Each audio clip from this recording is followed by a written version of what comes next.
Bonjour à tous et bienvenue sur Mechatronic. Aujourd'hui, on va regarder un petit peu ce que donne CMiner. J'ai fait une vidéo vendredi dernier, donc je vous mettrai le lien en description ou dans un petit coin là-haut de la vidéo là.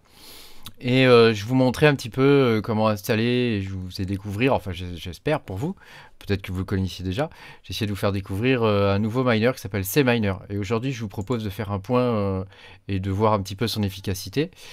Donc c'est un miner qui est nouveau, hein, bon, alors c'est un peu comme Team Black Miner, c'était pareil, hein, c'était un peu le même beans, hein, mais celui-là est beaucoup moins connu et il y a beaucoup moins de hype autour, hein. Donc peut-être à juste titre, hein, on va voir ça aujourd'hui. On va voir aujourd'hui d'ailleurs si je rebascule sur Gminer ou si je garde CMiner et si je le mets sur tous mes rigs. Voilà, donc pour rappel, hein, donc, pour ceux qui n'ont pas vu ma précédente vidéo, il y a 1% de fees, hein. C'est un miner qui est très simple à gérer en termes de ligne de commande, hein. Il est supporté à peu près par iOS. Des fois les statistiques ne remontent pas, mais et puis des fois oui. On va dire que ce côté-là est un petit peu aléatoire. Il est donné pour très bon sur les cartes Nvidia. Le support AMD, ça sera pour plus tard, de ce que j'ai compris. Voilà. Donc, je vous propose qu'on passe directement sur iOS.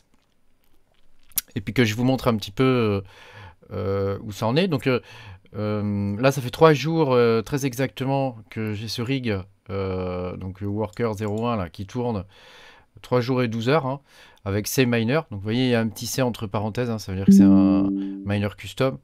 Donc je vous propose d'aller voir mon ancienne vidéo, hein, pour voir comment l'installer et comment on fait à mettre un miner custom. Et puis sur le Worker 02, j'ai Gminer qui tourne depuis exactement le même temps. J'ai démarré les deux miners, j'ai redémarré les deux miners en même temps, histoire de me simplifier les calculs que je vais vous faire en live là. J'espère que je vais pas me tromper pendant la vidéo, alors, pour voir un peu lequel est le plus efficient. Alors déjà, ce qu'on peut remarquer, c'est que sur Gminer, j'ai un share invalide, alors que sur CMiner, j'en ai pas. Donc il est plutôt stable. J'ai jamais rebooté, enfin jamais eu de plantage, rien du tout. Donc je trouve que pour un miner qui démarre, c'est plutôt bon signe. Voilà. Après, ce qu'on peut remarquer aussi, c'est le load average du rig. Donc c'est comment expliquer ça? C'est le taux d'occupation du processeur, on va dire. Il est plus élevé avec CMiner qu'avec Gminer. Bon, je vous compare ces deux-là parce que moi Gminer c'est celui que j'utilise au quotidien, hein. J'en ai essayé beaucoup, Phoenix, Terex, NVMiner, LOLminer, j'en ai essayé pas mal. Gminer c'est toujours le petit bébé sur lequel je reviens à chaque fois parce qu'il est ultra stable et que voilà, je me suis pris d'affection, je sais pas pourquoi, pour ce miner, juste parce qu'il marche bien en fait. Voilà, donc on peut remarquer quand même que voilà, en termes d'efficacité, alors est-ce que c'est un coup de peau ou pas, entre 100% et 99,99%. Bon, voilà.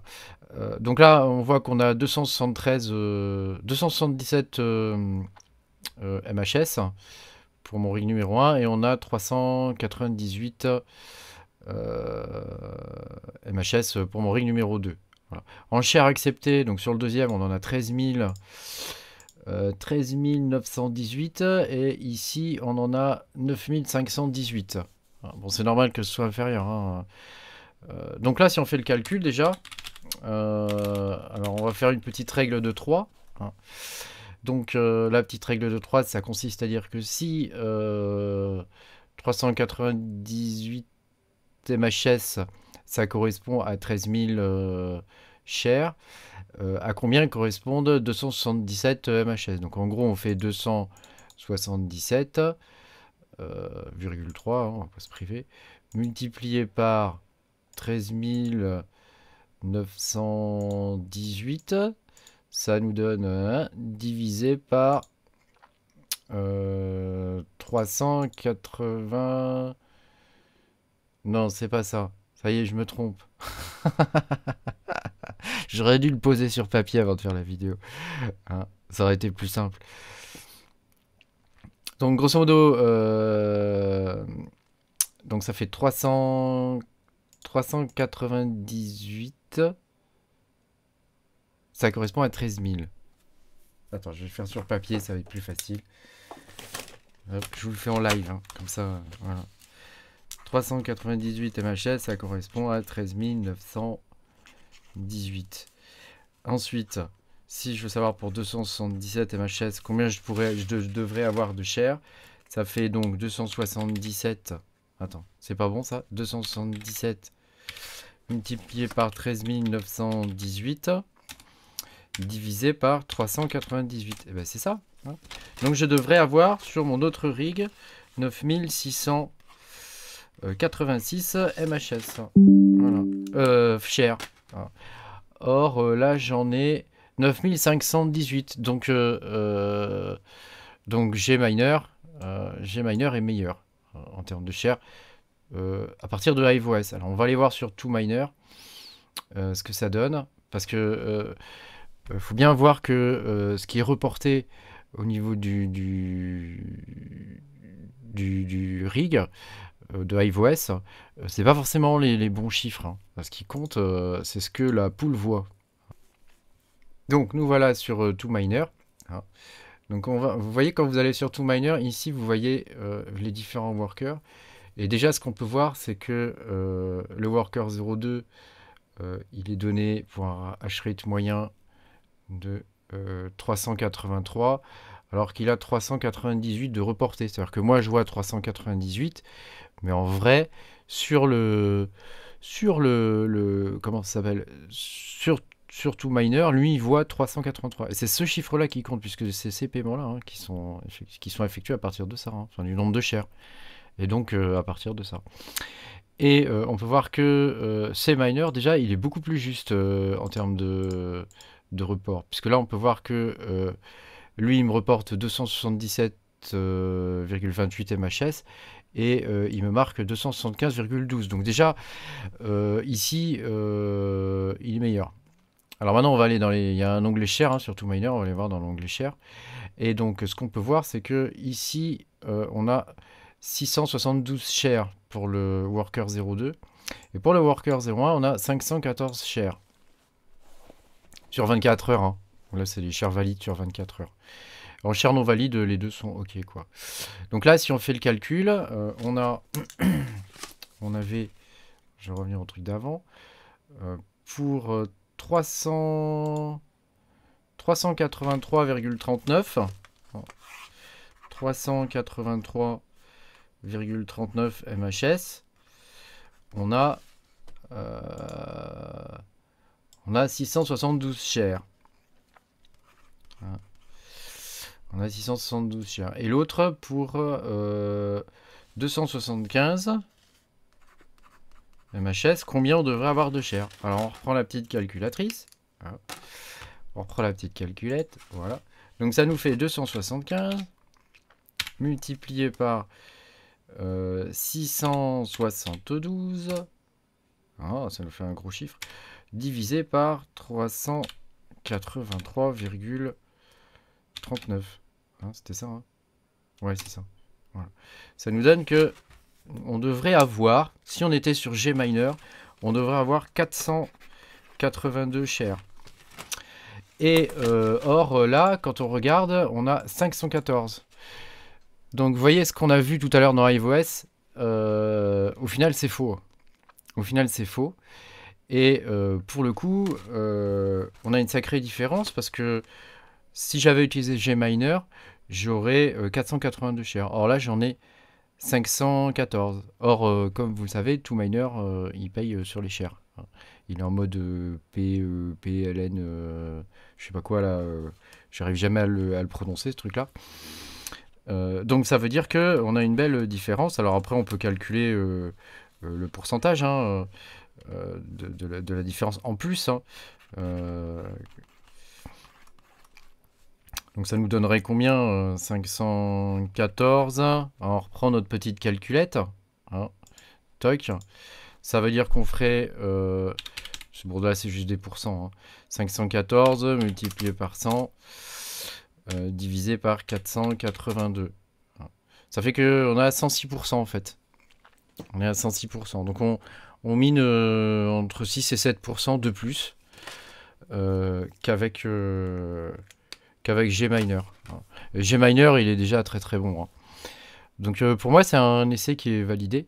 Et j'ai passé mon worker 02 sur CMiner.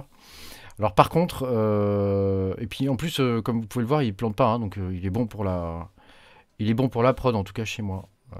Par contre, rappelez-vous qu'il se mettra pas à jour. Hein, il faut surveiller le truc. Hein, si vous voulez faire comme moi. Il faut surveiller le truc. Donc je vous conseille de surveiller le trade. Mais pour moi, c'est très bon. Alors, il faut nuancer quand même ça, puisque Gminer, ils prennent 0,65% de fee, alors que CMiner, ils prennent 1% de fee. Bon, ouais, ça se joue à pas grand-chose près. Hein. Mais en termes de nombre de shares, pour le coup, je suis agréablement surpris. Je le découvre avec vous, là, en fait. Hein, j'avais pas fait les calculs avant. Et je suis agréablement surpris. Du coup, je vais faire la bascule sur le... Par contre, vous voyez, mon worker numéro 3, lui, il est en... J'ai des cartes LHR dessus, là, j'en ai 4. J'en ai 4. Et du coup, celui-là, je vais pas le basculer parce que de ce que j'ai pu lire et de ce que j'ai compris sur le trade du forum de Bitcoin Talk, la partie LHR est pas encore au point. Mais en tout cas, les mecs, quand ils disent, ils se foutent pas trop de la gueule du monde, parce que quand ils disent que c'est actuellement le meilleur miner en termes de share, hein, de ratio MHS share, ils ont raison. Hein. Ils ont raison, et il y a une pratique courante hein, qui consiste à grossir un peu les MHS, hein, et là on le voit bien hein, sur Gminer par exemple. On voit bien que il affiche grosso modo 400 MHS, alors qu'en fait, en vrai, il y en a 384, quoi. 383, quoi. Alors que eux, il y a vraiment une différence qui est minime. Hein. Il y a 2-3 MHS de différence. Ça peut être un delta qui est dû à une erreur. Hein. Voilà, bah écoutez, j'espère que cette vidéo vous a intéressé. Je vais prévoir une nouvelle vidéo là qui devrait aussi être super intéressante. Donc vous pouvez vous abonner. Hein. C'est sur le mining CPU. Et je suis un gars américain là qui fait des vidéos sur le mining CPU. Et il fait des trucs vachement sympas ce mec là. Et ça rapporte rien. Contrairement à ça. Mais ça peut être cool quand même de capitaliser sur des trucs qui valent rien. Parce que à un moment donné, ça peut valoir quelque chose. C'est une leçon que j'ai apprise avec le Raptorum, un truc que je connaissais pas, je savais même pas ce que c'était quand j'ai commencé à le miner. J'ai été un des premiers youtubeurs français, je crois, à le sortir, ce truc-là. Et en tout cas, à sortir de vidéos en français. Et pour le coup, si j'avais découvert avant, j'aurais pu encaisser des gains beaucoup plus gros, quoi. Là, après que j'ai fait ma vidéo, bon, au moment où je l'ai faite, ça rapportait encore. Mais après que j'ai fait ma vidéo, pour le coup, c'était pas super intéressant, quoi. Parce que y a beaucoup de gens qui ont commencé à le miner, quoi, et qui se sont jetés dessus. Et bon. Voilà, bon, je doute qu'il y a encore beaucoup de monde qui le mine. Bon, enfin, pourquoi pas, hein, après tout, si quelqu'un croit dans le projet, pourquoi pas, c'est un projet qui est chouette. Moi, j'en ai miné. J'ai commencé à une époque où j'ai eu la chance, ça rapportait 100 à 150 RTM par jour, quoi, donc c'était intéressant. Là, maintenant, quand je le fais, ça me rapporte 5-6, quoi, donc ça m'intéresse plus, quoi. Par contre, j'ai trouvé d'autres monnaies comme ça, et peut-être qu'un jour ça vaudra quelque chose, donc je vous ferai une vidéo là-dessus. Voilà. Merci beaucoup d'avoir suivi cette vidéo. N'hésitez pas à vous abonner, hein, moi ça m'aide, et puis à mettre un petit pouce bleu, ça m'aide aussi à me faire connaître un peu. Et à la prochaine, ciao!